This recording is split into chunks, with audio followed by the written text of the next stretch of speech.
for once, and that one time has given me fired up my OCD.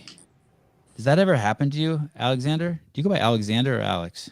Alex would be probably easier for you. What was that question? Sorry. You know, like if you're walking around like before you go to bed at night, you check your door, see if your doors are locked in your house. Yeah.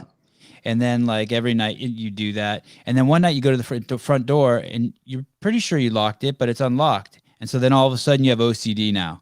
So the next night you got to go back and check the door twice. Do you ever do any of that stuff? I tend to do that a lot. I'm like, I swear I did it, but I better go check again and lock it again. So I always go there and sure enough, I did it because of routine, but I always got to go double check. And if it's unlocked, it makes it worse. The next day you got to check it like 4 times. And then, yeah, that's it. You're like, oh, shit. Remember that time? That's a fucking sickness. Can I ask you a real personal question? Yeah, I guess so. What is it? Where are you? Where am I? I'm in quarantine.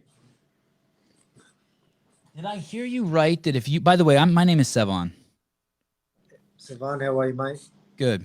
I was talking to you on the Instagram, wasn't I? Yeah. Yes. I use my blue check mark and my savvy skills to seduce you and get you to jump onto a podcast with me. Here's really what I thought. You want to know?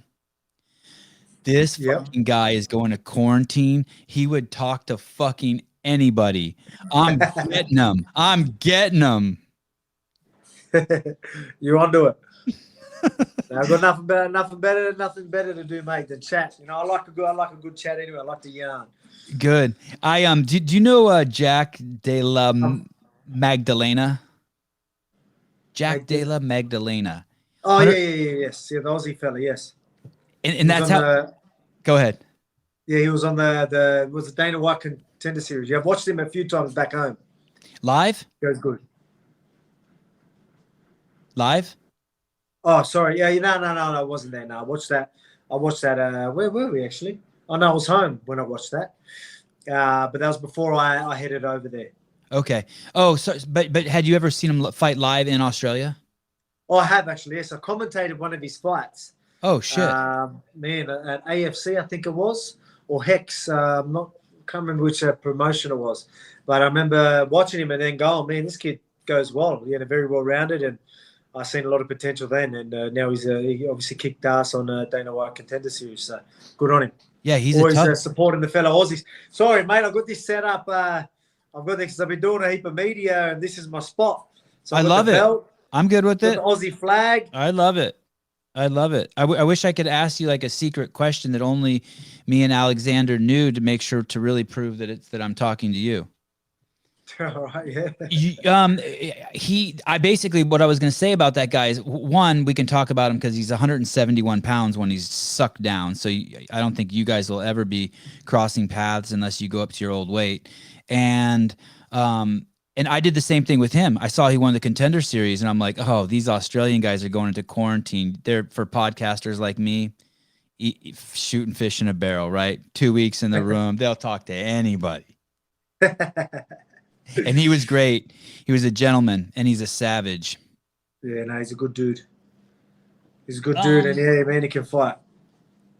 So my by the way, we're live right now on YouTube. My crowd is primarily CrossFitters. I was an executive at CrossFit headquarters for 15 years, from when it started to when it spread to 162 countries. I no longer work there. I'm retired. I'm just a dad that has 3 kids, 2 4-year-olds and a 6-year-old. And so my crowd that follows me and watches my YouTube channel, my podcast, I'm not sure how many of them really know who you are, but it is fucking really remarkable who you are. And so I'd just like to let people know, he's pound for pound in the Ultimate Fighting, in the UFC. He's pound for pound ranked number 3. I didn't even know that, but it makes so much sense. Alexander is 23-1, and his only loss is to a guy who's 171 pounds and 5'10", and it was super early in his career. And so to contextualize that, Alex is 5'6" and fights at 145 pounds. So you see that, like,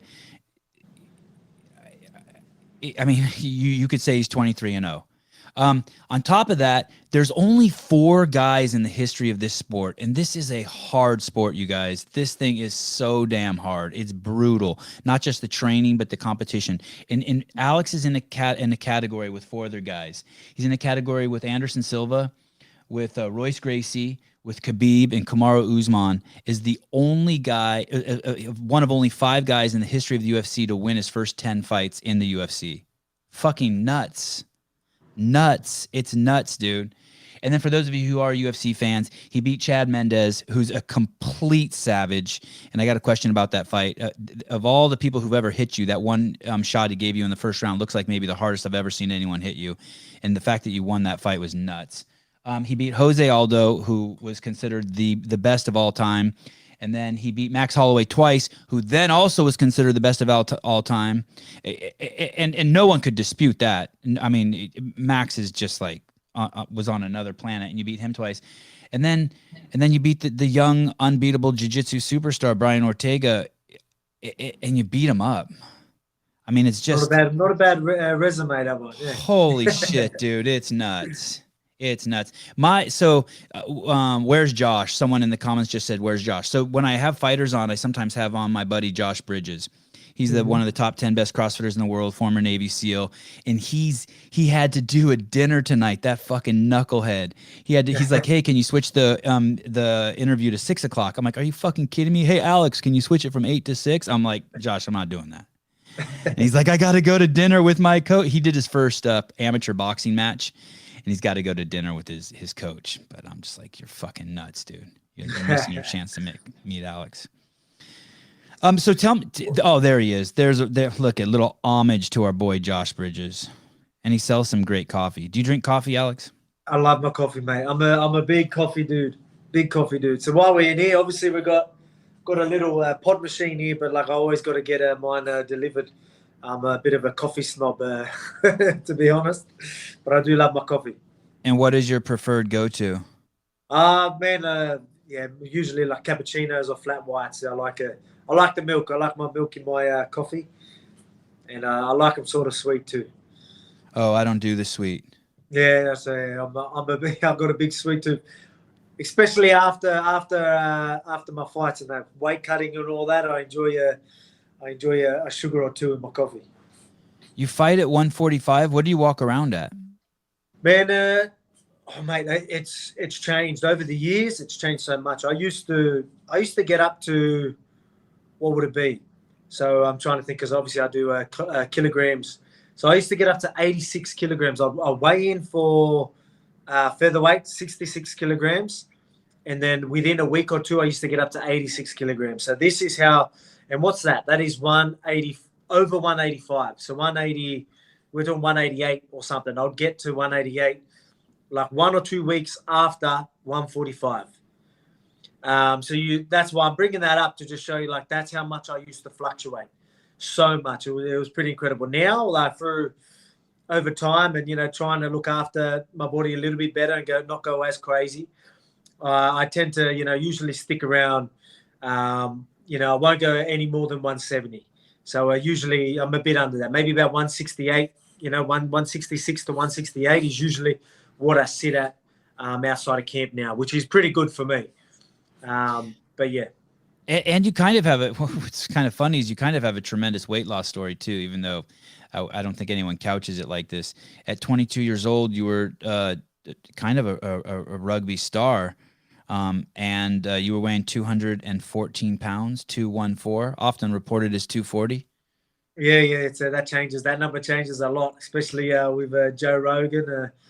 You get everyone always on the social media always stirring up. It goes, "Oh, heard he weighed 400 pounds," it was 214 was the number that I was sitting at for a while, which is a lot, man. You got to remember, I'm 5'6".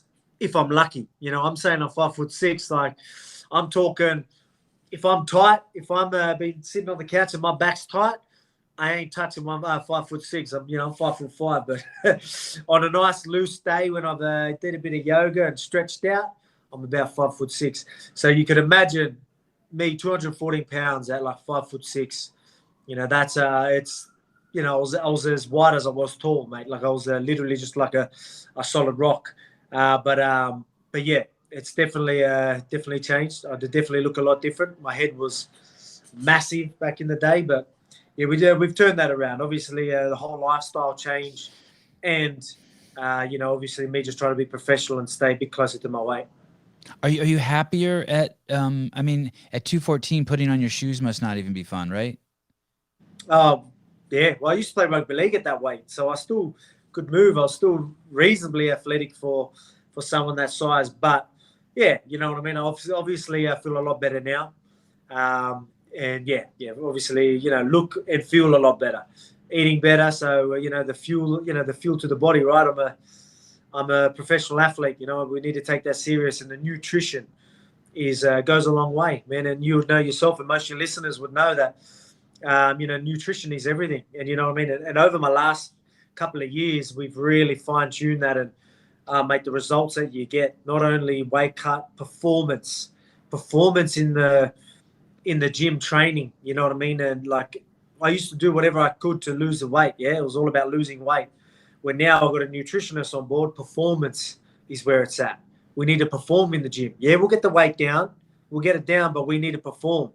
We need the carbs in between these sessions because we need that energy.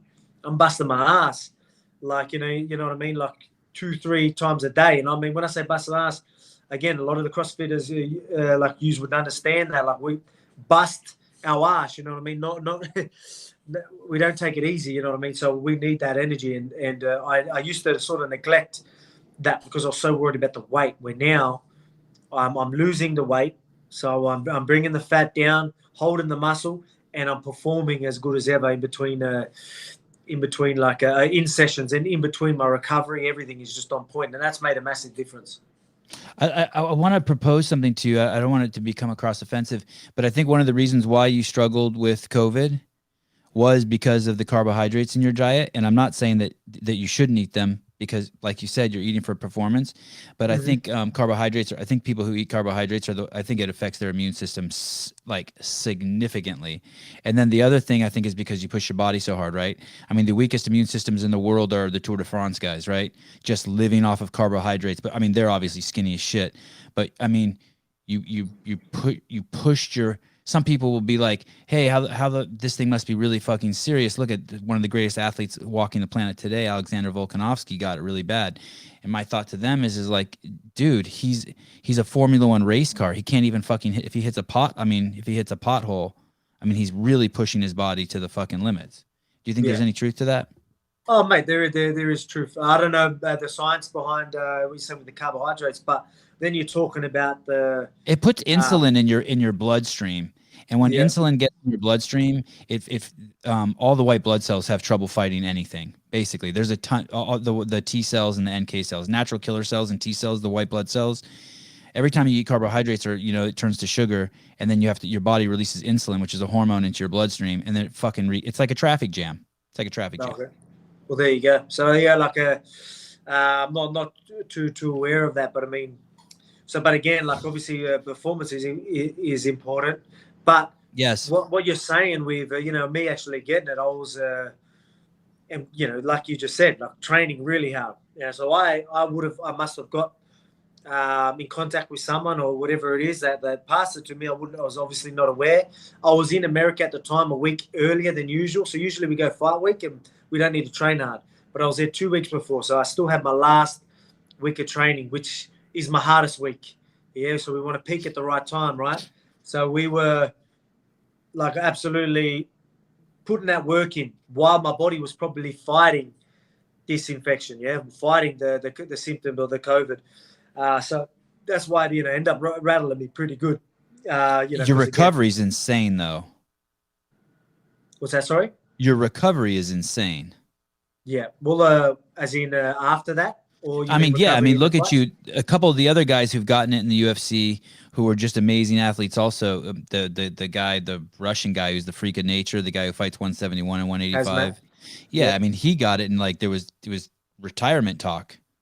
Yeah, man. Yeah, it's made like the scar tissue in the lungs was was definitely a scare or something that we were very worried about. And you have to take it serious. So even easing back into training, we had to literally ease back into training. With some people, I think they try and go back too soon, why their lungs got the scar tissue and why they're damaged, and then they go back to training, and then that's what sort of that, like, that's what leads to, you know, the more damage on the lungs. Which, but I mean, we had the UFC and doctors, you know, make sure it was clear that we took our time getting back into training. Like, let's start off, because obviously it got in my lungs. So I had the pneumonia and the infection was getting worse and worse. So I had to get on strong medication for that. But yeah, like I said, getting back into training, we had to just, you know, ease our way back in. And I did. I followed, you know, the program they gave me. I followed that to a T. I didn't want to take any shortcuts, just purely because, you know, I'm a professional athlete and I need to look after myself. So I did that. And sure enough, you know, by the time I started picking the training back up, I was okay. I had it a couple weeks ago. I continued my strenuous workout regimen of taking care of my kids, driving the minivan, all right, riding the assault bike for 10 to 20 minutes a day. Another thing I'd like to let people know, his first 4 UFC fights, his first 4 amateur fights, Alex's first 4 amateur fights, if you combined all the time that those fights lasted, they didn't even last 1 round. And then he became a professional. And what's that jump like from the amateur to the professional level? Is it a monster jump in terms of the skill level? Yeah, I believe it is. Like nowadays, I don't know. I don't know now because you're getting a lot of people that are staying amateur a bit longer. So I'm not sure if it's changed now. But back in the day, I did feel like it was a pretty big jump. People would have a couple of amateur, because it wasn't a massive sport, so they'll have a couple of amateur fights, if that, and go pro to try and make some money. You know what I mean? Where now people are taking it serious, they're going to ease in, they want to get as much training as they can and whatnot. So you're seeing some of the amateur level fighters, even local scene, like when I watch them here in Australia, like it's high caliber. You know, they're looking really good. So the jump now, I feel isn't as big as it was back then when I took that jump, because you went from guys that are really beginners and then 2 guys that are, you know, either, you know, they can, obviously some people are going pro early, but I mean, if you fight someone that knows what they're doing, it's a big jump. And I was the type of guy that, you know, I started this sport late, so I wanted to fast track my way through everything. So I wanted big fights. I wanted guys that were good. I didn't want guys that, you know, I was meant to be type thing. So I'll take on guys like my first professional fight. I had a guy that had 6 fights, you know what I mean, in a division that I should never have been in. You know what I mean? So that was the 171. You were in the welterweight. Was that welterweight? That was welterweight. Yeah. So I had my first 4 fights, 4 fights was at welterweight. So I won the first 3. And again, all of them were tough guys, really, really good fighters. At the time, I didn't need to fight guys like that, but that's just the guy I am. And again, in the division I should never have been in. And then I ended up fighting for my 4th fight. My only loss was against the pound for pound #1 in Australia. It was a tournament. That's Corey Nelson. Is that Corey Nelson? And yep. I had the favourite straight up. Very early in my career, again, a weight I should never have been in. Against the guy that was the #1 guy in Australia, everyone was talking about, you know. So it was obviously a silly fight, but I mean, they were the fights I wanted. And I was in a tournament, and I wanted to win this tournament, and I drew him first. So, but I mean, it was still competitive for someone that, you know, obviously everyone just wrote me straight off, but it was still reasonably competitive, but he got the win. So that one's going to always be on my record forever, but obviously I'm looking way past that and not worried about that. But we're on a 20-fight win streak now, and we'll just keep that rolling. That's what it is? It's 20-fight win streak? 20-fight win streak, yeah. Damn. And 10 in the UFC. 10 in the UFC. I wonder after you get this 11th win, who you push off that list of Royce, Khabib, Kamaru, and Anderson Silva. Man, yeah, wouldn't know. I think you put on 100,000 Instagram followers this week. After the fight, yeah, I did. So that was man. Again, it's crazy. You know what I mean? This sport is crazy. You can be a superstar overnight. You know what I mean? With the platform they have on the UFC, and you know, you got ESPN and whatnot. Like, You go out there and you have a highlight reel finish. The next couple of weeks, it's just on replay. Everyone, all social media, everyone's talking about it. It just keeps getting shared, and you know, everyone's talking about it. People are interested. They look into it. You know what I mean? And that's why, like, it's massive. You know what I mean? Like, and that's why this sport, it's so much different to a lot of other sports. Like, you know what I mean? You can go and be the best. You know what I mean? And people are gonna, you know what I mean? You get the best basketball players, and they're hyped up. Everyone loves them because they're the best. You know what I mean? Same in a lot of other sports.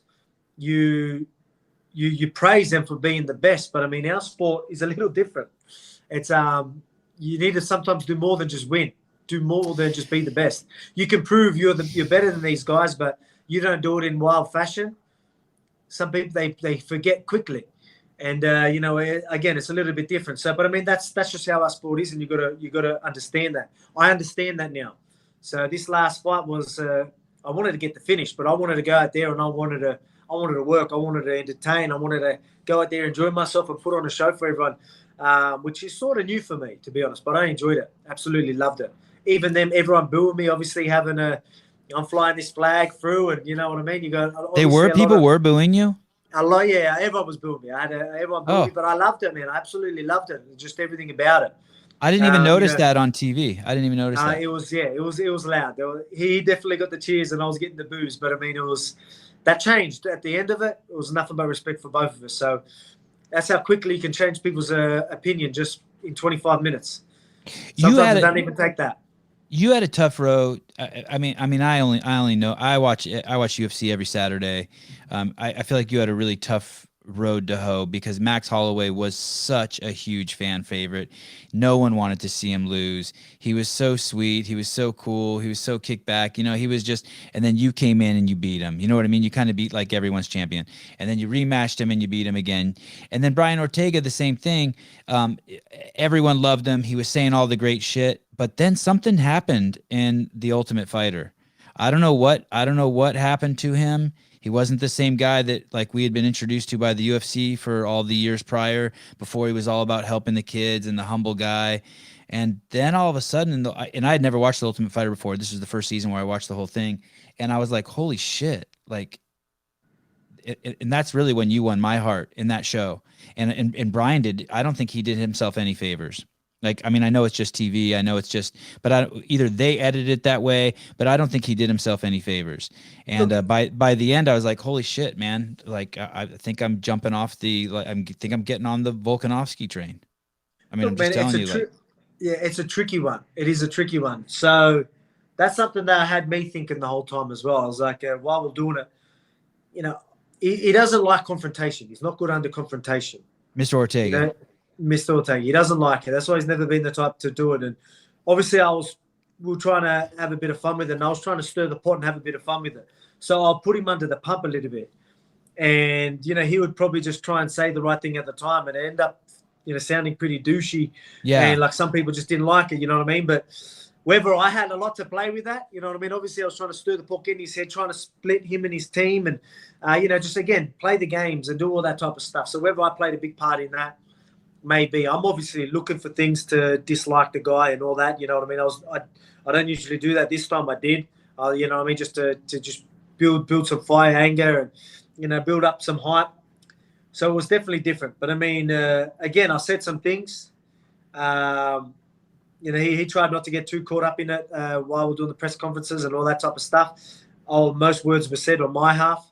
But, again, then you go and you fight him, and he showed a lot of heart and all that, you know what I mean? I said, you know, I see weakness and all this type of stuff, and, you know, I was gonna expose him there, and I almost did, and he was able to, you know, come back strong and turn that around. So he won my respect. I had some things to say, and, you know, I take them back. I do take them back. I feel like, yeah, again, you know, you sit there, like you said, a lot of people probably change their opinion on him. But whether my games had something to do with that, maybe did, you know what I mean? Because, you know, again, he's not a bad human being. I guess I try to stir him up and get in between his team and him and act like he doesn't care and all that. And then he'll try and defend himself and sometimes say the wrong thing. And then that just added to it. So it was a tricky one. But again, there was a bit of hate and you know, I would say hate was a word, but maybe a dislike But now the respect's there. After what we shared in that octagon, the respect's there. His story was kind of like, hey, I'm coming up from the hood. I'm working hard. Nothing was given to me in life. I want to pay it forward. And then by the time the Ultimate Fighter was there, he was the kid who was too cool for school. You know, just a little too cool. Like, you know. Yeah, well, that's again, that's sort of obviously I was talking about, you know, being professional and all that. That's why a lot of that stuff. Yeah, again, that doesn't make you a bad human being, but I mean. Right. I'm a professional and that's what I live by. You know, I'm going to call you out on that. And, you know, some people are going to, you know, say the right things. Yeah, I do this, you know, I'm professional, that. And some people aren't, but they're going to say that. But if I notice you aren't, I'm going to call you out on it. So that's why I was calling him out on it. And that's that. So I had a few things to say leading up to the fight. But again, I guess my opinions maybe changed a little bit from what we shared in the octagon. After every fight, I guess this is hard since you've had so many fights. Are there fights where after the fight you're like, holy shit, I had no idea I was that tough? Are there moments during the fights where you're like fighting a dude and you're like, God damn, I'm tough? No, I've always knew that, man. Like You did. I've always, I guess, again, like in the gym, putting myself in positions that a lot of people don't want to put themselves. You know what I mean? Like when we talk about being comfortable in uncomfortable situations, how uncomfortable people get themselves, you know what I mean? Yeah. You know, I'm the type of guy that I get real uncomfortable, you know what I mean? And it's never going to be comfortable. But I'm going to change that saying and say, it's not be comfortable in uncomfortable positions. It's accepting uncomfortable positions. Okay. It is going to stay uncomfortable. I'm going to be uncomfortable. Trust some of the sessions we do, I'm not comfortable at all, you know what I mean? But I've accepted it. And I'm still looking forward. I'm still looking at what needs to be done. Yeah, I'm barely able to get back to my feet, but I'm going to do it. And I've got a guy that's about to take me down. I'm going to defend it. You know what I mean? I've accepted this uncomfortable feeling, but I mean, I still need to move forward. I still need to play what's in front of me. So I've put myself in that situation time and time again that I understand that you know, I just accept these things. And when you're in the fight, again, I've got a job to do. Like even though you know, someone can hurt me so bad, I don't look at the pain. The pain's nothing to me. It's what I can and can't do at the time. You know, if they hit me with a good shot and I lose my vision, that's a problem. I can't see. You hit me with something and it hurts, I don't give a shit. You know what I mean? I don't care. You can hurt me. It's all good. I can still see you. I can still do what I'm doing. You know what I mean? So I'm all good. So I don't feel pain. I don't care about the pain in the heat of the moment. Again, a worry in that guillotine, all right, you're at a stage where like, shit, I don't care how tough I am. No more oxygen and blood to the brain. Lights out, fight over. Don't care how tough you are. So we need to do something. So in that situation when I felt like shit was going different colors and that, I'm like, we need to make space. You know what I mean? So it wasn't about, oh no, this is it. Like I had the moment like, please don't tell me this is it. You know, I thought of my family and all that type of stuff. I was thinking of that, and it gave me that drive to just try that extra bit harder. So it was never a fact that, oh no, let's see if I can survive and not do nothing. Like hopefully he gets tired. It was, why did he let go? Good. Let's make space. Why did he let go? He knew there was a couple of adjustments that I made, freed me, and then he noticed once I got a decent angle and got my chin under his arm, he knew that the choke wasn't there. So he let go because obviously he would have been getting tired anyway. But the fact that, you know, I end up defending and get myself to a better position. Because he done well. He locked it up and he had a deep everything. His hips, his legs, his arms, my head, my body and his body were in the perfect position for him to finish that choke. Yeah, you guys look like you were... He was very good at holding that position. So it took me a lot to sort of loosen that. But, I mean, once I got the hips a little bit away from me, I made that little bit of space here, pulled on his hand enough to make that little bit of space there. He realized it because, he knows that position. He's been there a million times. He knows when it's on. And he knew that was on, and that's why he couldn't believe it. He didn't get it. And then once it was off, he knew exactly when it was off. Damn. Did you talk to him about that afterwards at all? Did you guys have any exchange in there? I've Like, talked did to he him on say? Instagram as well, like afterwards, and even his cornerman is like, mate, he calls me Houdini. He goes, I call you Houdini. I don't know how the fuck you got out of that submission. And I'm like, mate, it was deep. Let me tell you, it was deep. You had me working in there. But yeah, it was yeah. Like, again, obviously it was respect. There was different lean going in, but halfway through the fight, you seen that, even though we had our little alpha moments, we were standing each other face to face. That was it. And then that third round happened, and then for him to get up, and again, like after that third round, he didn't. I thought he didn't want to come back out. He was waiting for the ref. I don't think he wanted to come back out either. I don't think he waiting for them. Like, he's like, I'm never going to quit. I'm never going to tell them I'm done. But I mean, surely they can see I'm done. Yeah. So he's there, and that was happening. So I thought he's done. Like, even now, even though they let him fight, he's got that in his head. Like, he's done. He's hoping that he is that delirious because he's that busted up. It's going to be a walk in the park. The bell go, like, eventually they give him the extra minute, which I was a bit dirty on, but anyway. So he comes back out, and I'm like, I'm going to put it on him. And then he was back in the fight. I still seen his sharp. His footwork was still there. He was still trying to counter me. So I was like, man, this bloke's back into it. So I had to be a little bit careful again.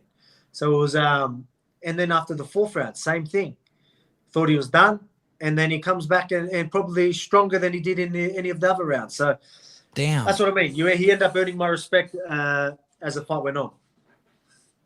Yeah, crazy. You didn't.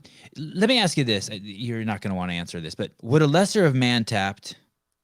I do want to answer this because it's okay. Again, I'm not the type to talk myself up. You know what I mean? Like, by the end of the day, I've got the belt. I'm the champ. I'm doing this stuff. I'm allowed to be real, mate. Like, again, not many people could be in that position and get themselves out of that position, or as long as last as they did. Like I said, like it was deep, and I tried everything I could before it got so deep. I tried everything I could to get out of that, and it still got that deep. A lot of people would have just thought I tried, like, you know what I mean, and now it's going out, and then they'll either tapping because they can't breathe anymore, or they just let themselves go out. They might have them to tell themselves that I can't get out of this, but there's no way I'm tapping, but I'll just go out then. In that position, not many people will even think it was possible to fight for an extra couple of seconds. Not many people could do that. So again, like, that's something I do believe that is, and you're hearing a lot of people say it. You Joe Rogan and all that, like 99.99 people that has ever lived wouldn't get out of that situation. And man, like, I want to say I believe that because again, it was, you watch back the tape, and I know the position I was in. You know what I mean? Like, I feel like there's not many people alive that could actually do that. Not saying that everyone would have tapped. They would have went to sleep. Oh, right. Or they would have tapped. But in other words, they still would have gave up. They would have understood that there was nowhere else to go. There was nothing else I could do. What else can I do now? Like, I did everything and it still wasn't enough. But for me, I'm going to keep trying that anyway. That's where I was at. I tried. I was in the deepest position you could be. I only had limited things I could do. It still wasn't working. Most people give up there and be like, shit, tap, or we go out. But me, I was like, no, I'm going to keep doing it. It's either I do go out, but I'm going to keep fighting till that happens. Would you have done that if that was your first fight or a championship fight? Is that just who you are? Like, no matter what? Like, let's say. That's who I am. I told you before about the type of guy I am in the gym, about the positions I put myself in. I'm constantly putting myself in positions. We talk about uncomfortable. Like, I have been in that guillotine that many times in camp. A lot of people, like, they'll start going into the guillotine, and again, I'm probably getting into too much detail now. No, you're not. But they'll go into that position and fight. So try to prevent these positions from happening. I do that, but I put myself in the deepest position these guys can get. I go, I want it deep, go, get it deep, then I defend. So I'm constantly putting myself. That's what you sound like my wife. You sound like my wife when you do that. Yeah. So that's you get what I mean? So that's, again, when I Sorry, that's the 14-year-old boy in me. I just can't get rid of him. That's all good. But yeah, again, mate, it was definitely, it's just preparation, mate. Like, again, it's the type of guy I am, and why I'm like that is maybe, people want to ask me, you're like, what made you who you are today? What made you this resilient guy that doesn't stop, never quit attitude? How? I know why. I know why. How? Because your mom is Greek and your dad is from Northern Macedonia. I was and actually, you are the reincarnation of Alexander the Great. Well, you know what? I was actually going to go in there. I was actually going to go there and say, do it. People ask where to come from, and then you talk about life experiences. Yeah, you could say it's in my blood, warrior blood. The Macedonian, shout out to Macedonia, shout out to Greece. You could say that. And let me tell you, your mom's people have been through some fucked up shit. Yeah. The Greeks have been really persecuted over the time. But go on, sorry. Yep, you're right. But I mean, so obviously, people say you got the warrior blood and whatnot. But I mean, not just that. Growing up, hard-working family. Obviously, they did whatever they could to for us, and they're always working. So there was times where they were working many hours, and we had to even fend for ourselves in a way. When I say fend for ourselves, cook my own dinner, or like get myself to school, or do things like that while they're trying to put food on the table. So there was even just. Are your parents still together? Are your parents still together? No, they're not. No, but so being through that at a young age, so getting a bit of resilience there through things like that, and then through sports. Just the type of person my father is and my mother is, very strong-willed people. Having that and for me, so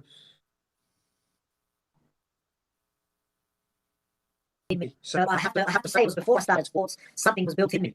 But again, I feel like I wasn't born with it. I don't believe. Whether you could say it's, I believe that was something that was built in me. I mean, I like to say that I wasn't born, I was built. I mean, it's a saying that it's a saying one of my mates used to say. Yeah. A bit of a laugh. But I mean, again, I think you earned everything. Was built. Hey. Yeah, I think you've earned.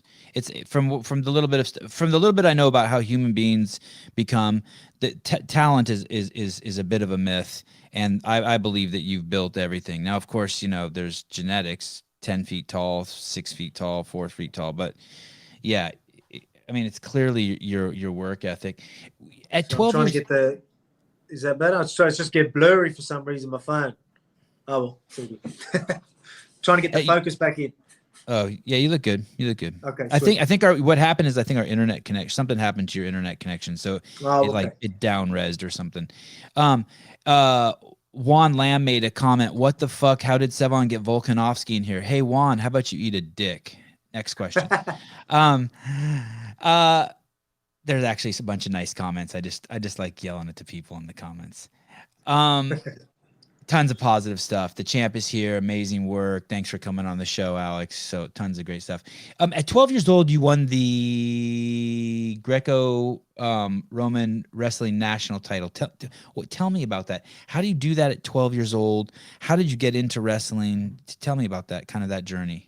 Actually, getting into wrestling was a weird one. So I was playing soccer at the time. I think soccer. How old were you? Yeah, would have been 11 and that. 11 years old, maybe 11, 12. And I remember going what do we call it? Police Boys Club. So it was like a youth group. I don't know if you have that over there, but Police Boys Club. So they go there and they had a games night. It was called a games night. So everyone would go there and then they'll play sports and or whatever. They used to go, they have a sausage sizzle and whatnot. And then they would finish with wrestling. I'm from California. That's something totally different here, the sausage sizzle, but different show. Okay, yeah. Yep. That's what I was thinking. Sausage sanger. So it's just like a barbecue anyway. They would have a barbecue and play games, and then they would have wrestling. And I just would wrestle because they had a wrestling club at every Police Boys Club. And so I had a couple of matches there, and I did really good. And the coach was like, the guy that was there was, mate, you need to come in and train. You're really good at this. So I decided to do that. That's where the wrestling come in, just from having a go at it, and the coach going, mate, you're good at this. Give it a crack. So I went there and started training, and I was good at it. I was actually really good at it. I think I wish I sort of pursued that a bit longer because I definitely felt like I could have went a long way. I only did it for maybe 2 years, if that. I was a national champion and whatnot. And, you know what I mean? I was versing people because I've always been a heavy set guy. So I've always versed people. I would compete against guys twice the size of me, a lot older at the time. Like I would have been 12, they would be 14, 16, which is a big difference at that age. Huge. But I would still beat all these guys. So I was sort of known around the area like, there's that kid that beats up all the older people. You know what I mean? Like, so I've always had something in me. But yeah. So that was a big part. But then I think I got over wearing the tights, and I wanted to play football with the mates. So rugby league. So that's when I played rugby league. So I got over that pretty quick. But I mean, I wish I stuck to it because I believe I was really good at it. Are you nice, Alex? Are you nice, man? Am I nice? Yeah. I know. Yeah, man. Hopefully that's coming across through our interview. I don't know, but I mean, yeah, man. Like again, I've always been a pretty easygoing type of guy, pretty friendly fella, easy to talk to. You know what I mean? But yeah, I think it's funny you say that because again, it's tough because I've always been the type of guy that, I'm always going to give people the benefit of the doubt. I'm always worried about offending people and all that. And I used to let that take over too much, to be honest. I was, if anything, too far like that way, you know what I mean? Where again, like I would never mean to offend anyone, but I'll write a post and I'll be worried, what if they take it this way? Clearly it doesn't mean that, but they might take it the worry, you know what I mean? And I was so worried about offending people and all that. And it used to take over my life too much. Where now I understand that I'm a genuine bloke. I'm a cool dude. I don't need to worry about offending people. If people are going to be offended, it's probably them. They're probably going to be offended by what I said anyway. They probably hated me and didn't like me anyway. So I can't try and please everyone. I've always been a people pleaser, try and please everyone. And that's impossible. It's impossible. And I've come to realize that where now I can be myself. I can be a bit more real. But I mean, even me being more real and having what I want to say, I still feel like I come across like a half decent person. I hope so. If not, dude, sorry, you come across so fucking nice. I like. There's a message you continuously send that, hey, I'm just a regular guy, and if I can do this, anybody can do this. And I think that's a great message for all of humanity. How old are you? 33. Just turned 33 last week. And you've been doing MMA for 10 years? Yeah, about 10 years. So I started when I was 22 years old. So there's a good example for you. Yeah, a normal human being, like I said, I started this sport at 22 years old. And now I'm UFC champion, chasing GOAT status. You know what I mean? So it's, again, when people, I've always been strong. Maybe I've, if anything that I could say that separated me from people is being strong. I've always been a strong type of guy. But then you have what do you mean? What do you mean strong? What do you mean strong? Kilograms. What do you mean strong? Hey? Like you can? What do you mean strong? Like you can carry all the groceries inside strong, or you mean like strong up here? I can carry a fair few plastic bags of groceries. Yeah. Let me tell you that. Yeah. No, but I mean, like all that. I've always been very strong at arm wrestling and wrestling. I obviously was just strong for my age for that. But I mean, in saying that, what do you have to show for that? It could be upbringing. You know what I mean? The type of, it could be certain things that I did, or obviously it could be in your blood as well, but not freakishly strong. Whereas in, you know what I mean? It's not like it was something like, again, like I'm not athletically gifted where I can jump over tables. You know what I mean? Like I'm not like that. You know what I mean? You watch me hit pads, I look like most people hitting pads. You get guys that look way more. Oh, I don't know. I don't agree with that. You hit hard as shit. You hit hard as shit. Yeah, of course. But I mean, again, so does a lot of people. A lot of people hit hard. Right. But I mean, but that's not why I'm winning fights. You talk about fight IQ, always being fit, always being ready, being composed. A lot of these things can be done through preparation. You know what I mean? Like, I truly do believe that. You know what I mean? And again, you look at me, they talk about striking, wrestling, all of it. I put it all together and I can beat anyone. The greatest jiu-jitsu guys, I can beat them at their own game. The greatest wrestlers, I can beat them at their own game. Greatest strikers, I can beat them at their own game. Through strategy, game planning, good cardio, all that type of stuff. So it's a lot more goes into it than is just fighter being IQ athletically gifted. Yeah. Is fighter IQ situational awareness? Is that all of it, or is that just a piece of it? There's a lot that goes into that. You know what I mean? There's body, even just positional, the mechanics of your body and putting your body in the right position. Something like you can't even think about that. You don't have time to think about that. Your body just needs to know. You know what I mean? I guess through preparation, understanding the body, putting yourself in all types of different situations where your body learns to know where it needs to be in a based position. You know what I mean? It's the same as when you do a deadlift or whatever it is. Your body needs to be in a good position for you to be at your strongest point and lift that weight. It's the same as whatever position you're in. When someone's trying to take you down, your feet needs to be in the right position. You know what I mean? Even when you're striking, your range needs to be at the right position. All this type of stuff. So you need to have an understanding of that. But not just that. Play what's in front of you while working a game plan, while getting reads. Again, I don't know why can I do all these things? You know what I mean? I believe it does separate me from the rest. There's not many fighters that can do all that at once, but I've proved that I can. Not only I can put a puzzle in front of someone, I can put a puzzle in front of them, keep a high pace, read what they're giving back, take that information, capitalize on it. You know what I mean? All that while so much is happening. While all this is happening, I'm somehow getting reads and letting him, fight my fight. So it goes real deep. But I mean, for people to really understand what's happening there, it would take me a long time to sort of explain that. When you would go to your sporting events when you were a kid, did your parents attend them? Yeah. My parents said whenever they could. Again, my dad was concreting every day and whatnot, and mum owned restaurants and things like that. But yeah, they would come whenever they could. Did you have siblings? Yeah, that helps too. You know what? I'll be honest, that helps. I was the youngest. I have an older brother, and two sisters. So my brother and my sister are twins, and then I got an older sister. And my older sister used to beat me up a little bit too. So me and my brother used to wrestle, do your WWE, WWF type stuff all through, my parents' bed, breaking heaps of beds and getting ass kicks for, getting our ass kicked for that. So, again, you talk about your upbringing and then things like that come into play. Being roughened up, with you and your brother, just being, what I mean? All that type of stuff. Yeah. A lot of it comes into play. And again, having an older brother and trying to compete with him the whole time. Having my older sisters and all of them picking on me and me having something to prove my whole life. I mean? I need to prove my worth. You know what I mean? And then my brother, not picking on me, but I mean, we'll do that and I'll try and hold my own. And, things like that. So it made me who I am.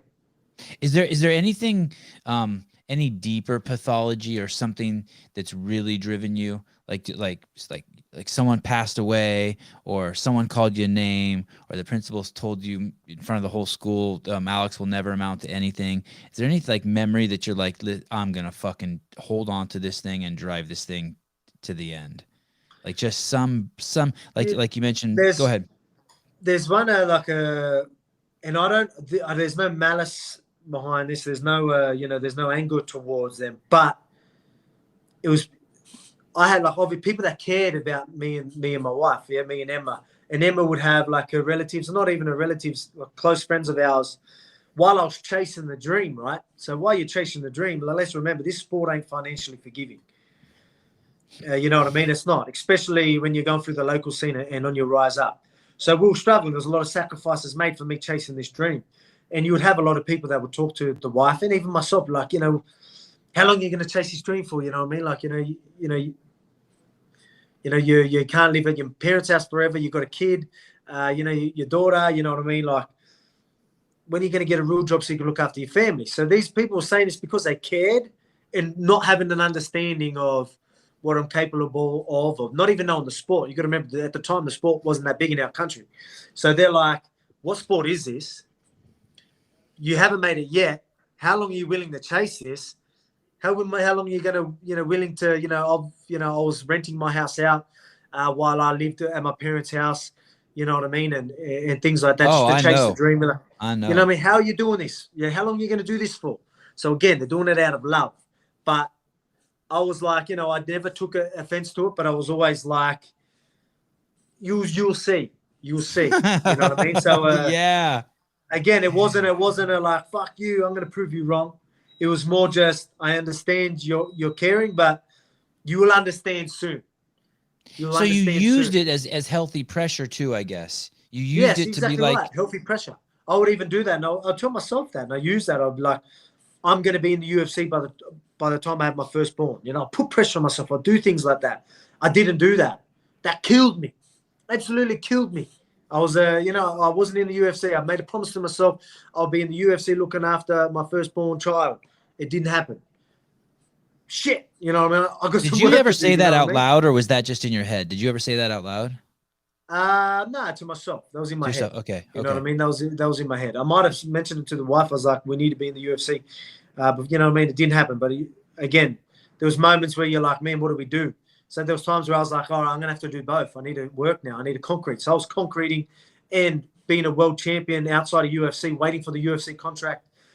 You were fighting and concreting? Yes, I was fighting. So full-time fighter while I was concreting in between. So again, like I'm a very driven person, especially when it comes to family. You talk about what my main motivation is family.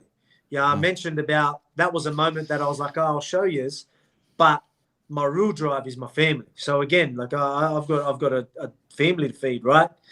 What do you got? What do you It's got? You got a painful wife? to You go got a on concrete, wife? but I need money. What? Yeah, I got a wife and 2 kids now.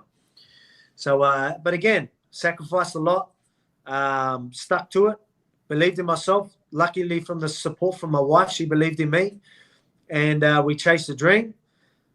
And now look, we got it. Is that real? That's Is the that real one. Yeah, is that a real belt? that's my real belt. Yeah. Are you really Alex Volkanovski? That's the real belt. Oh, Juan, go fuck yourself. He wrote back. I love this. See, some people just like getting yelled at, right? You just need a little bit of abuse. I want to go back even younger, or maybe it's older. What sport that wasn't the martial arts translated to? We were talking about fighter IQ and just your comfortableness and your grit and your ability to see and comprehend and put it all together while it's happening. What sport do you think? Did you harness? Did you kind of cultivate some of those skills that now you bring into the ring that you didn't even know what you were cultivating them for your future as a fighter? That's a good point. There's a lot of tools that I had. Rugby league would be the sport probably that comes to mind when you say that. But there's a lot of traits that I had in my rugby league, and going into. But I mean, a couple of years ago, I couldn't talk about it like I do now. I didn't understand any of that. Right. Now I've got a real understanding of it. So now I can go back and then say that I got this trait from this. I mean, I'm trying to still figure all that out because I'm just a small boy from a small town. You know what I mean? Like, I'm not the most educated person. You know what I mean? But I'm the type of person that I adapt, and you know what I mean. I'm always learning. So I've ended up picking up these traits that I had like earlier on. So playing rugby league, especially like going out there and the heat of the moment. Again, I've always been strong. I've always held my own. Pound for pound, I'm always very strong. But I've always had the mentality of the never quit attitude, never die attitude. And even I was the type of guy that in our 10-meter line, so we're on our try line trying to get the ball out. In your what line? What did you call it? Try line. So okay. Sorry, how could I say goal line? Like, you know what I mean? So we're on our end of the rugby league feed. NFL, I'm trying to translate. So you say you're on your end, and we need to get the ball to the other end, where the pressure's on. They're ready to pound us. They want to keep us exactly where we are. They don't want us to make any meters. So they're ready to just pummel you. No one really wants the ball then. You know what I mean? A lot of people, they don't have any choice, so they're going to run, but you see people go missing then. That's when you see me put my hand up the most. That's when you see me push people out of the way to take that hit up. It was always like, I knew people probably didn't want to do it. I did. Give me that ball. I'm going to get us out of here. That's the type of guy I was. I'll get us out of here. I know I can. I know I'm going to make my 10 meters. I'm going to get a quick play the ball, and we're going to go. So I knew, I was the man to do it, and I took that on. I was like, push people out of the way, give me the ball. I'll hit up. Someone will take it. I'll push the next person out. Give me the ball. Having 2-3 hit ups in the one set. Not many people do that, but that's the type of guy I've always been. And you see that in today, like in the gym, in my fights, where I'm like, I'm not going to shy away from an uncomfortable position or, the pressure's on. That's when I get going. Bring it on. The pressure's, there's a lot of pressure, but I'm still just me in this moment. I'm still, I don't let the pressure get to me. I'm still composed. I'm level-headed in the chaos. You know what I mean? Just purely. Are you even more level-headed? Like, do you love it? Like more level-headed? Yeah, maybe. There's times where I'll do like you're laying in bed and you're going crazy, but the pressure's on the night before a fight, and you're like, Yeah, man. Yeah, I have my best sleep. But even like I'll do interviews and then I won't really think about it. Next minute, I'm getting more nervous for an interview, or I get more nervous watching my teammates fight. Oh, I'm not trying to control. I'm not trying to control the situation, or I'm not in control. Where when it's go time, I'm the type of guy that'd be like, hey, level-headed, we've got a job to do. You know what I mean? And I talk to myself, and I'm always checking myself. You know what I mean? So, I'm always doing that. But now I was able to do that where I was getting booed and the crowd was going nuts. I was working the crowd. You know what I mean? I'm trying to the showmanship, all that type of stuff. But I was still so level-headed. I don't usually do all that. I just go out and I just got a job to do. I don't think of anything else. Tunnel vision. Where now I didn't want that. I wanted to soak it up. I wanted to work the crowd. I wanted to get in Ortega's face. I wanted to do that. I wanted animosity there. I wanted that. And I wanted to hear the crowd. I wanted to shake their hands. I wanted to do all of that. And I was still so composed in that moment. I couldn't believe how composed I was while I was riding, trying to get the blood pumping, how level-headed I was. So I had the perfect balance. So now he was a good guy to do that with too. Better him than Max. That wouldn't have been. I think he was the perfect guy to do that with. Yeah. What do you mean in saying? How do you say that? Just that, like with like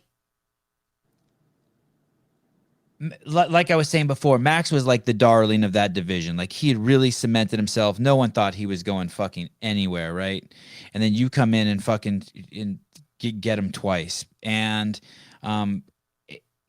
I think the posturing or like the showmanship on him wouldn't have been good for your brand. But Ortega, people like it's good for it. Like the rest of us are like, or like those of us at home who are watching, who are like former Brian Ortega fans, we're kind of like, he's kind of like full of himself. Like this is good that Volkanovski's kind of giving it to him a little bit. I'm glad that Volkanovski's standing up to him. You know what I mean? Or maybe it's just because you're 5'6" and I'm 5'5", and I liked it that you were just like giving it to the big dude. Don't tell anyone. Yeah, so one for the little guys. Yeah. How did you meet your wife? What is she seeing you? What is she seeing you? How did you meet her? Yeah, tell me. We're very young, so I'm trying to think how old. I think I was. We were like 15 years old or something like that. We were 15 years old, so that's how long we've been together, which is pretty crazy. So we were like in high school together and whatnot. So again, man, she's been through the whole journey, through all the went from not wrestling at the time, but rugby league and then obviously transitioning. Yeah, she's been there through it all. So we met through school. Actually, a disco under 16s, under 18s disco, I think it was the first time we met. I think you know what? MSN Messenger. Is that MSN? Is that it? Like on Yahoo or AOL or some shit like that? Remember back in the day, MSN or? I think I was homeless then. I don't even think I owned a computer then. I think I was just a dirt twirling hippie back then. All right. No, it was like a long time ago where you had these weird chaps like well before Facebook or anything like that. You know what I mean? Yeah. I remember talking to her through that. And then, that's sort of it. So we've been together that long. So she went to your high school? Yeah. And you guys were in the same grade? I think I was a year above. Okay. And the courtship was just on. Oh, look at Sousa showing us that. Oh yeah, I remember that. Was that the thing like you've got mail? Was that shit? Oh, can you see? I can't see it. I can't see it. It's not coming up on mine. That's because you're on your phone. I'm surprised you're not on. I'm surprised you're not on your computer in your. Do you have a computer in your quarantine lockdown? No, we don't. No, Oh man, I should be more professional and maybe do that, but not more I mean, now, professional. Just now our something to watch. phones, I mean, the technology now, the phone usually does most of it, but I agree. I guess not all of it. I agree. So you guys meet, and do you know that she's the one right away? Man, like, I guess you're never going to know that. But I mean, especially at that age. But I mean, what we've been together, we don't know anything different either. You know what I mean? Like, like you couldn't imagine life without each other. That's just, Right. that is life. You know what I mean? Like right now, like, we clicked from the start, and like we still are. We're still, we're still like best friends. You know what I mean? So it's good we do everything together. When I'm not fighting or in quarantine, I'm with my family. You know what I mean? And that's all I care about. The love I have for my family, and that's why I do this, purely for them. Like I said, when I'm in my darkest moments, you know what I mean, the worst position you could ever be in a fight, I'm thinking of them, and that's what gets me through. So you know what I mean? But it's good, man. It's good to finally give back to Emma, my wife, especially because she's had to we both had to sacrifice so much. She had to support me. She was working at the time while I was chasing the dream. You know what I mean? Like there was a time where she was the breadwinner. You know what I mean? And it was that's tough. So now I can give back. Now we can live in a house on a beach. You know what I mean? And finally just give back and appreciate all that hard work that we've been through together. Did she believe in you the whole time? Yeah, 100%. 100%. She never, whatever I wanted to do, she supported it 100%. You guys should listen to this shit, man. I have a very similar story. I met my wife. I'm 49. I met my wife when I don't know if I was 23 or 25 or whatever. It was in a college town. I was a homeless guy. I met her. I was homeless for 2, 3, 4, 5 years. Just working, living in my car, saving every cent I can. But I was a good dude. I was disciplined. I had structure in my life. Like I was a good dude. I just chose to like, fuck it, I'm not playing the game. And she stayed with me. And now I'm 49. And like you said, we got like, I'm living the dream. I got a house, big house, couple miles from the beach here in California. Got a bunch of other houses around. Was smart with my money because I know how to, because I lived homeless.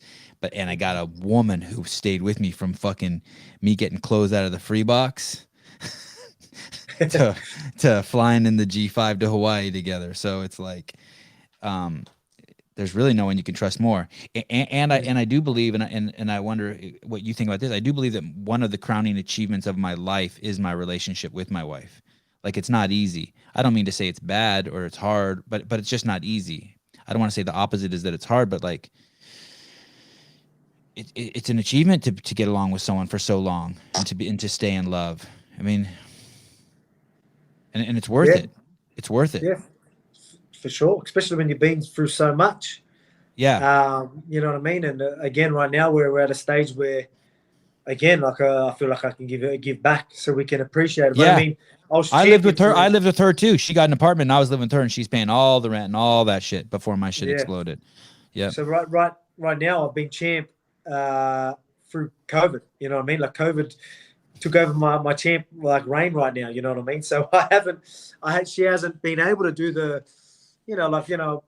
flying business with me, first class, and traveling the world, like doing all that type of stuff. Like we haven't really, obviously, it's good, but I mean, I still want to spoil her because she deserves it. You know what I mean? So yes, that's that'll change soon for us anyway, because everything's opening up soon, right? For us.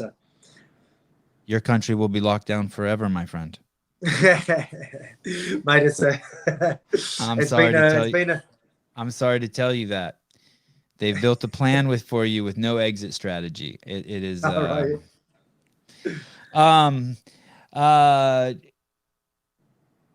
Are you good with your money?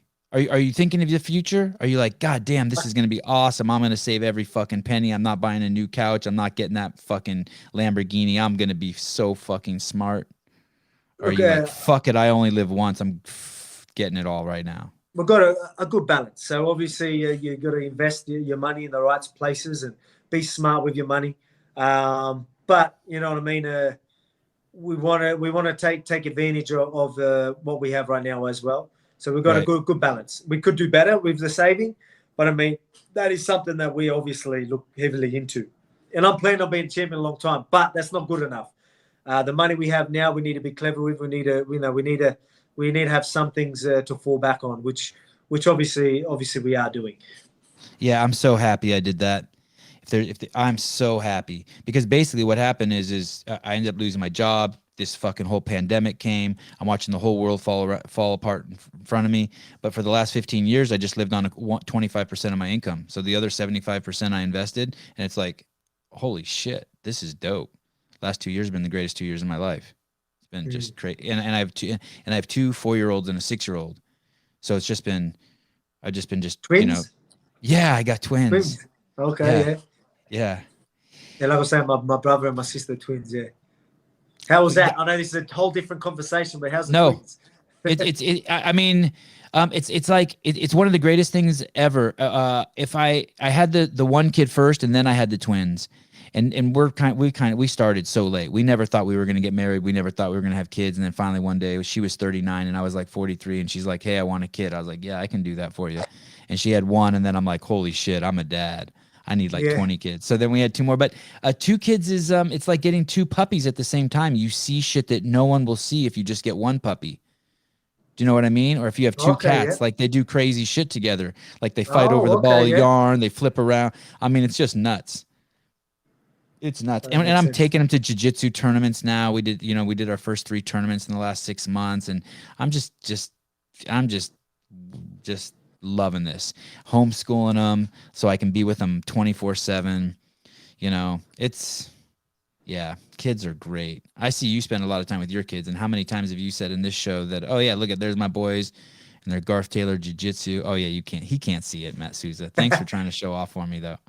When you're home, like you keep mentioning your family, are you spending just a ton of time with them? Like the second you get out of this quarantine, will you just be glued to your kids? Oh, yeah, man. That's exactly. The last time I was here when I did the Ultimate Fighter, I was gone for 3 months, the longest I've ever been away from my family, because I was obviously meant to fight. Then I got COVID. I was in quarantine, waiting to come back home. Then we found out about it, and then it wasn't for a few weeks after that. Then we filmed it. Then I went home. Then I had to do 2-week quarantine. It ended up being 3 months all up. So it was that was tough. I mean, it's tough doing that. But I mean, when you get home, you spend that much time away from them. Like, I don't have time for anything but the family. You know what I mean? Like, so, that's all I care about. Obviously, I care about a lot more than that. But I mean, I just want to be home with the family. So, but I mean, where the lockdowns is going to change. Sorry, the quarantine is going to go to 7-day home isolation. Really? Soon. So that helps a lot. Oh, right now, you need that. Hotels, because I don't care. That's only where I want to be anyway. So I'm going to travel, no dramas. You know what I mean? Travel, come back, home quarantine. And you said you live on the beach? You live by the beach? You live on the beach? Yes. Yeah. Yeah, 7-day quarantine on the beach with your kids. Exactly right. Got our own track. Got our own track to the beach. So yeah. So I'll be taking full advantage of that. Has anyone said holy shit, like going back to the story about people who were saying like my mom used to tell me when I was 34 years old, "Hey, get a job at Starbucks so you can have health insurance," and like pushing me to do shit. And I'm like, "No, I'm a photographer, I'm a filmmaker." And like I was just pushing and pushing, And then has anyone come back and said like, "Holy shit, like you did it. Like I can't fucking believe it."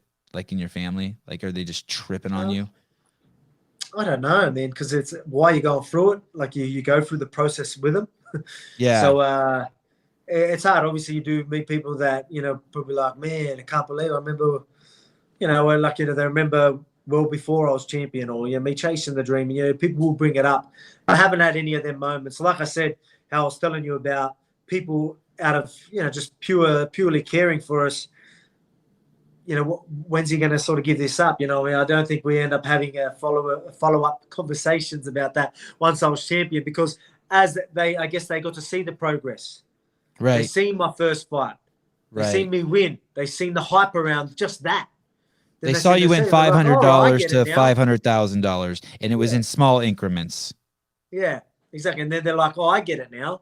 I get it. I get it." He's like, he's on the paper every fucking day. You know what I mean? Like he's all over my Facebook.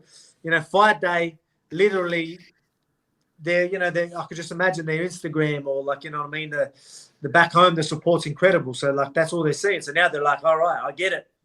That's why he kept chasing her. That's why, you know what I mean? Like, and they're seeing what I'm doing and they understand now. And that's all I wanted.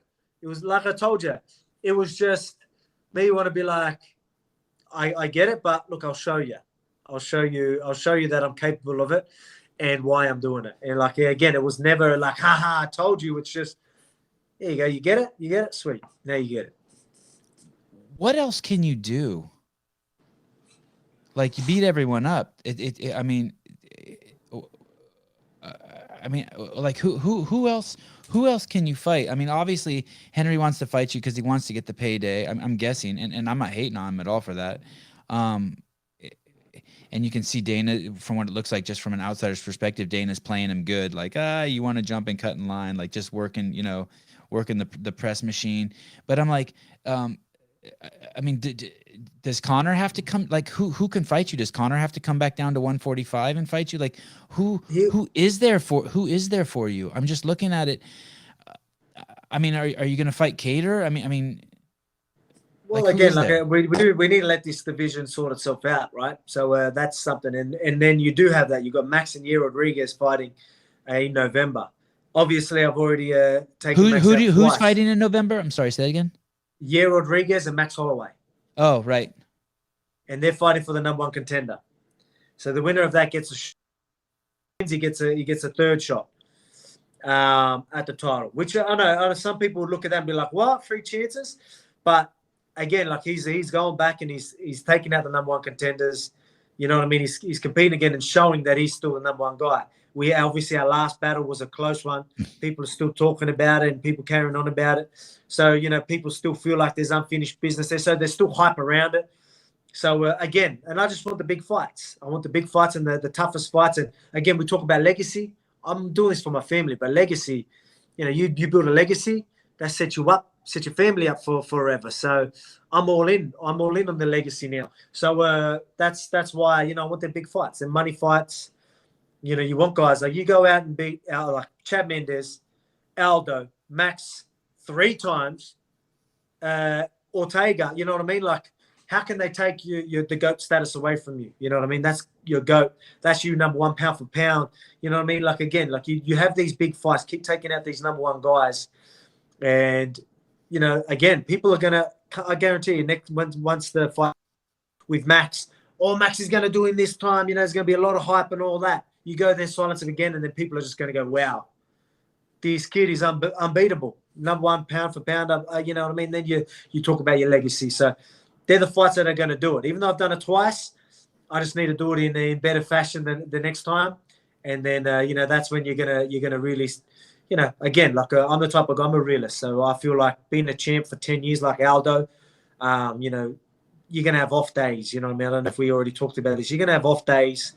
You know what I mean? You're going to be injured, all that type of stuff. To be a winner and keep defending your belt that many times for that long under them circumstances in this sport is incredible. So I'm going to always show that. But, I mean, the resume I have, I think I just need one more fight, and that puts me right up there.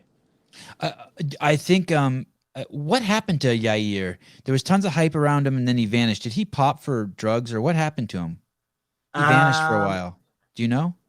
Well, I think there was like injuries. I remember he was meant to fight Zabit a couple of times. He pulled out a couple of times, so he didn't want that fight. So there was a bit of drama around that. The fact that, like, you know, it seemed like he was dodging fights. And I'm not trying to shit on him, but I mean that's sort of what it looked like. Okay, that's sort of what it looked like. So again, he copped a bit of flack for that, so that put him out of the picture. But I mean, obviously he had the win over Zombie, the big knockout. Yeah. But yeah, so he hasn't fought for a long time. But he's fighting. He was meant to fight Max, but Max got injured. So now they're fighting again in November. Who was the guy you mentioned? Is that the guy that got COVID and that retired and now he's coming back? The Russian guy, Zaib. Who did you say? I said Zombie. No, okay. Yair Rodriguez. Okay, no, no. I misheard. Hazmat. You're talking about Hazmat Makachev. I think I said that right. No, not the 71 guy. There was a smaller guy too. Maybe he was a 55. Cody Garber. Nah, he's a Russian dude. He got COVID. He was a Russian dude. I'm trying to think who he is. All right. I'm not sure. Um, And what he had COVID? Did you say?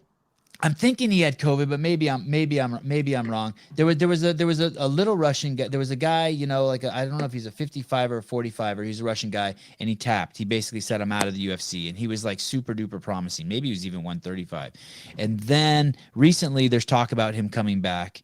And then of course there's the two guys at 55, that Armenian guy and that Russian guy who've only lost once. Oh. Trying to think what that guy's name is. It's not going to come to me. The Russian, I'm horrible to Russian names. Unless they're, I'm horrible at them. Unless they sound like a vodka bottle. Oh, is this it? Oh yeah. Look, that's the guy. Holy shit. Chimeneyev has 2.6 million followers. Oh, so it is Hazmat, yeah. What is it, Hazmat? Am I saying that right? No, Matt, the producer, just brought this up just for shits and giggles. This isn't the guy I'm actually thinking of. Anyway, do you think Holloway's going to be? I think Max is going to beat up Zaire. What do you think? Oops, sorry, mate. That's okay. I'll get you back. Am I still there? I can hear you. I just can't see you. All right, my bad. Yeah, half the fun is gone. What are you going to sneak away to take a pee or something? Are you there? Can you? Yes. One second. Let's see if this works now. There you go. Turn that there. Oh man, you look so much better. You should have been using that camera angle the whole show. Oh, you look. Oh, there was it. Oh yeah.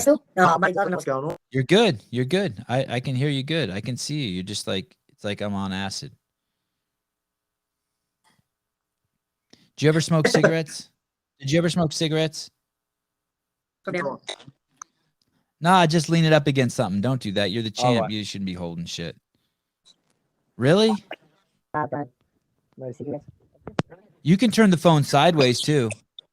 Can't even see it.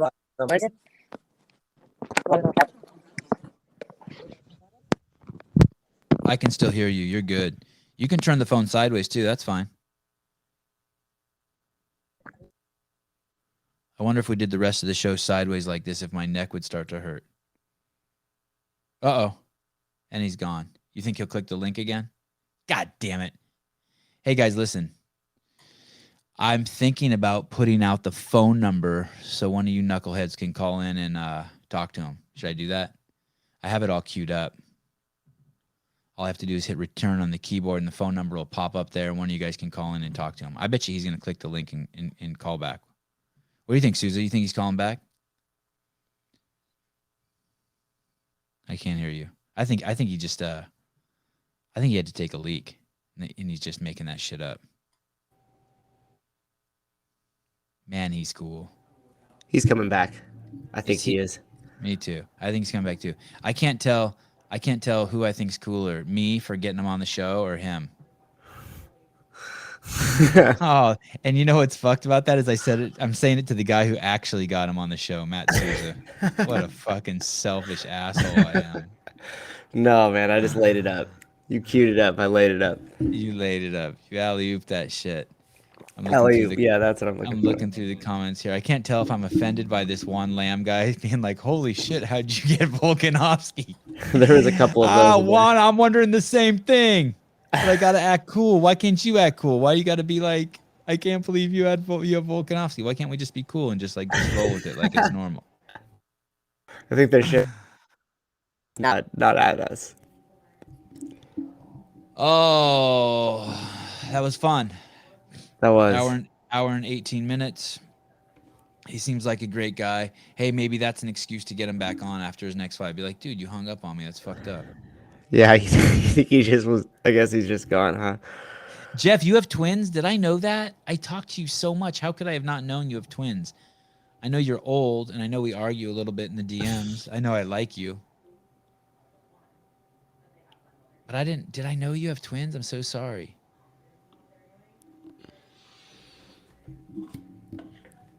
Keith Greenshields.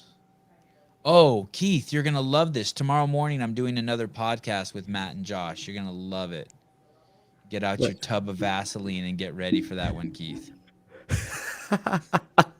I'm not doing a podcast with Matt and Josh tomorrow. But Keith, man, Keith is just he's a tyrant in the fucking YouTube comments. There's a couple of those ones. I am gonna have Hopper on in a few more days. You guys want to see some funny comments? Go to the Danielle Brandon, one of her more recent posts. She's wearing this blue shirt, and it's just like a couple sizes too big. It just looks like baggy and awkward on her. And I made a comment that her shirt's too big, and like the psychos have come out and are like, "How dare you as a man tell a woman that blah blah blah?" I'm like, dude, what are you talking about? I'll tell anyone their shirt's too big. Well, like, why do you have to be sexist? Why do you have to bring her being female into it? It doesn't even matter. Her shirt's fucking too big. Look at this shirt. I just think it looks a little baggy. Like, look in the armpits there, and look in the neck. See that? It's like it's weird, but it looks like a nice shirt. You know, I like that like thing, the way it wraps around like her rib cage at the bottom there. I like the blue color. The sleeves are kind of cool. It looks like a soft material. Shit, is that cashmere? But it's just too big. Look, okay, you want to see how are the comments going in there? Is it blowing up? One chick goes, "Well, you have a small dick." I mean, like, what? How does me having a small dick have anything to do with her shirt being too big? By the way, that is not true. Her fucking shirt is too big. It looks fucking sloppy. Yeah. Your mom says different. Yeah, that chick told me I had a small dick. I said, that's not what your mom says. Oh, gosh. All right. Well, I don't think he's coming back. I don't think so either. I was hoping he would, but we're probably past that threshold now. Oh. What do you guys think? Do you think that should I post the phone number so I can fight with some people? Do you think that he got here? I'm gonna post the phone number in case anyone wants to call in. 10 Maybe he'll call in. Do you got that would be awesome. Oh yeah, he should do that. Oh, Alexander, if you tuned into the YouTube channel now, you should just call in. There's the phone number right there. Bam. I'll pin that shit on the top. Hey, do you think that like maybe he just had to pee or he was just tired of my shit and so he just fucking purposely had a technical problem? I think it was probably just cutting out and it was difficult for him to refigure back out. And he already gave an hour, so he was like, screw it. Before this guy asked me any more questions. I tried to throw a few risque, jokes in there. It's like 14-year-old like prepubescent boy jokes, but when he talked about like the sausage fest and things like that, but he seemed pretty straight-laced. Yeah, all business. Yeah. Focused. He's a focused man. Good, but fun. Yeah. But fun. I have to tell you, I chub up a little bit when I ask people like a question and they're like, "That's a good question." Or when they say stuff, like I get so excited. I'm like, "Well, thank you." Okay, guys.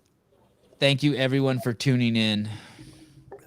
If someone doesn't call in the next 3 seconds, getting off. Thanks for all the money you guys donated tonight. That was incredible. 24 likes, 34 viewers. Isn't that funny? 34 viewers with the great Alexander Volkanovski. And you know what's crazy is at one point, Susie, he goes, I'm 1 or 2 fights away from being in the talk of being the GOAT. And it really is true. That's how good he is. But yet, for some reason, people don't. And he was talking about like going out there and feeling like he needs to be more of a showman. Dude, he beats the fuck out of people. That was one of the questions I really wanted to ask him about. Do you ever feel bad for the beating you put on people? In his first 2 fights, I'm sitting there watching them and I'm like, the referee needs to stop this. I mean, he punched a guy in the face, no shit, on the ground, holding a guy on the ground. He punched a guy in the face like 30, 40 times unanswered. Jeez. Like, I know. Brutal. It's like one of the. Did you see that video that went viral recently? I don't know if it went viral. I don't know why I said that, but it was on Instagram of the mountain lion attacking the dog and the guy's beating it with a machete and the mountain lion won't let go. Oh no! Did you see that? I have not. It's nuts. But it's like that. I mean, you can't even believe this mountain lion's holding on to this dog. It's crazy. Okay. And I think that's a wrap. All right. How many more minutes do you think I should give him? 3 more minutes? Oh, to jump back in? Yeah. I don't know. You think now I'm just like, I'm like the dude who's parked in front of a girl's house, just hoping she comes out so I can see her. Yeah. Like Start to drive away, then turn back around thinking she opened the door. I did shit like that probably like in the 3rd or 4th grade. Like just like there was a girl who lived down the street from me who was pretty, and I just wanted to look at her, so I'd like walk by her house like 200 times a day. Just ride your bike hoping. right there. Yeah, just hoping, just like I could just like maybe like see her get into her parents' car or some shit, and that would make me happy. Oh, I'm looking at all these questions that I never even got to. Man, it is pretty crazy that he thinks his country's gonna come out of quarantine. Australia isn't bad. I mean, you would have to though, otherwise it would be a pretty hopeless situation, right? Oh, you mean to think that you're going to? Yeah. I mean, Right. Are you seeing some of the shit? Like they have some policies in place where if you have to like take a picture of yourself next to your COVID test and send it to like some government agency. Like they got that going somewhere in Australia. I mean, the shit coming out of there is like, holy fuck. Like they're basically asking people to imprison themselves, and people are doing it. Yeah, it's insane. When you think, if you had to give a one word definition for freedom, what would it be? Freedom? Yeah, one word definition. Freedom? No, you can't. For freedom, like a synonym for freedom, or the first word that comes to mind. Liberty. The first word that comes to mind is liberty. First word that comes to mind for me is always choice. Yeah, even better. Yes. And I always feel that like how no matter what side of the fence you fall on, how are you not just a little bit uncomfortable with what's happening as the choices are narrowing? What people don't understand is it doesn't matter whether what's happening is what you want to happen or don't want to happen. You have to think big picture. What do I mean by that?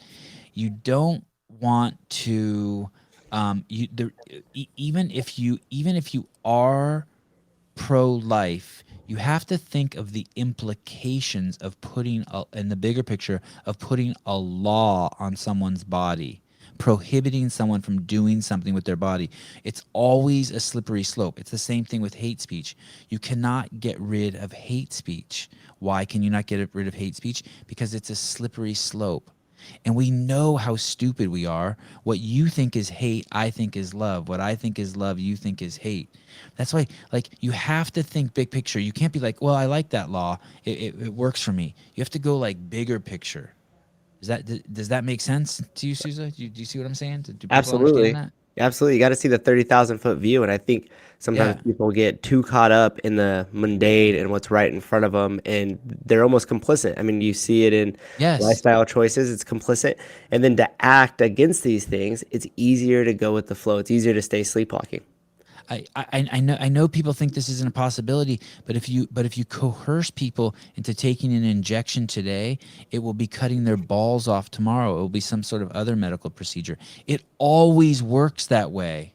It always works that way. They just keep taking more and more, and you have to push back.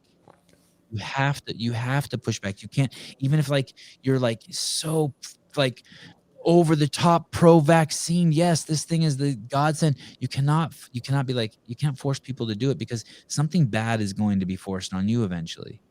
You have to see that. Please, people, see that. That requires coming out of your head a little bit. It's like those people who want that, and then what's worse is that they say it's in the name of selflessness and that the other people are being selfish. It's actually the exact opposite. You have to be crazy selfless to see that. Ask if he will fight Henry Cejudo. Wow, you have Alexander Volkanovski on with no views. What the fuck? 2 live podcasts in one night. You're a monster. Yeah, I like that. I did do 2 live podcasts. Isn't that nuts? I did Bill Dawes this morning, and that was wild. That was pretty wild. And how long? I've only been married a couple years. I've been with my wife forever. But we only got married. I think my wife was pregnant with the twins when we got married. We weren't going to have kids or get married. I thought getting married was like, you're just a tool of the man. Jake Johnson, choice. Wow. Yeah, choice. That's a good one. Point for Sousa. All right, fuck it. No one's calling. Volkanovski's not coming back. I got on my high horse, started preaching again. Guys, tomorrow morning, 7 a.m. Can you fucking believe I'm going to do another podcast with Facundo? And I'm going to go inside and for the next hour and a half, research Facundo. Facundo is, I've always seen him in the CrossFit space. He's been everywhere that I've been for years and years and years. I don't know exactly what he does. I don't know if he's a trainer. I don't know if he's a manager. He's basically just this silent, handsome dude who is always in the right place at the right time. I don't know if he's and he's somehow affiliated with CrossFit Mayhem, but he always has this pleasant vibe. He looks fit. He kind of looks like a Prada model or like a Rolex model or some shit. Will there be Patty the Baddie? I don't know. I want to tell you yes, but I'm starting to think no. I mean, I was DMing with him like thousands of times, and which really means like 100 times. And basically, he got too big and vanished. Facundo, there he is. And notice how he has an E there, so I had to look up his name. Is he representing Gi now? Scroll down a little bit, or is he training Gi? Yeah, I can't wait to get to the bottom of this guy. I wonder if he has an accent. I mean, I've smiled. I've met him. I've shook his hand. I've seen him for 10 years now. I just don't know what he does. But it must be something important. The athletes keep him super close. That's a great picture, right, of him. Who's that guy to the right of him? Do you know who's flexing? You knew exactly which picture I was talking about. Man, those guys have amazing bodies. I don't know who. Oh, Luke Parker. Oh, okay. Is Luke Parker one of the cameramen over there at Mayhem? Is that the guy I've heard people talk about? I think he was on The Bachelor or something, like a reality TV show or something like that, and then kind of joined up with the crew. I Can don't you know. zoom in on that a little bit more? Can you make that bigger? This? Yeah, and go down to their shorts. Oh man, they're Mayhem shorts, of course. Oh, I wanted to critique their shorts, say their shorts were too big or too small or something like that. But look, guys, those are all perfectly fitting clothes on those guys. When I was watching the video of Danielle's shirt, I don't know if it was too big or if it was just that cut was just a little weird with the tote bar. This chick, say that again one more time. I was just saying, I don't know if the shirt was too big or if it was just a weird cut, like the way it laid on her. So that when she was doing tote bar, it looked funky. It's just not a perfect shirt, and she in her clothes should fit perfectly. She should get one of these shirts. It's just so funny that someone would take it to a man and woman thing, just right away. Dude, you fucking psycho. Are you sure it wasn't Brian Friend on a burner account? Oh, poor Brian. Poor Brian got accused of being sexist for talking about who's better, T or Matt. I mean, this is just people projecting their delusions on them. All right. Okie dokie. Thanks, guys. Peace and love. Bam.